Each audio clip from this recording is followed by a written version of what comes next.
ആരെയും ഉപദ്രവിക്കാതെ എല്ലാവരെയും സ്നേഹിച്ചും ബഹുമാനിച്ചും എല്ലാ സർവചരാചരങ്ങൾക്കുള്ളിലും തന്നെ തന്നെ ദർശിക്കുക, സർവഭൂതങ്ങളിലും അതായത് സർവ ജന്തുജാലങ്ങളെയും സ്നേഹിക്കുകയും ബഹുമാനിക്കുകയും അവരെ ഉപദ്രവിക്കാതെ അങ്ങനെ ജീവിക്കാൻ കഴിയുക, ഐഹികത്തിൽ ശാന്തിയും സമാധാനവും ലഭിക്കാൻ ഇത് ധാരാളം മതി.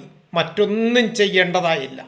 നമ്മുടെ ജീവിതത്തിൽ ഒരു പ്രാണിയെപ്പോലും ഒരു ഉറുമ്പിനെ പോലും ഉപദ്രവിക്കാതെ ജീവിക്കാൻ കഴിയുക, അത് നമ്മുടെ ജീവിതത്തിൽ നമുക്ക് എല്ലാവിധ ശ്രേയസ്സും അതുപോലെ പ്രേയസ്സും പ്രദാനം ചെയ്യുന്ന മഹത്തായ കർമ്മമാണ് എന്ന് തിരിച്ചറിഞ്ഞുകൊണ്ട് ജീവിക്കാൻ നമുക്ക് കഴിഞ്ഞിരുന്നെങ്കിൽ ഈ ജീവിതം എത്ര സുഖകരമായിരുന്നു.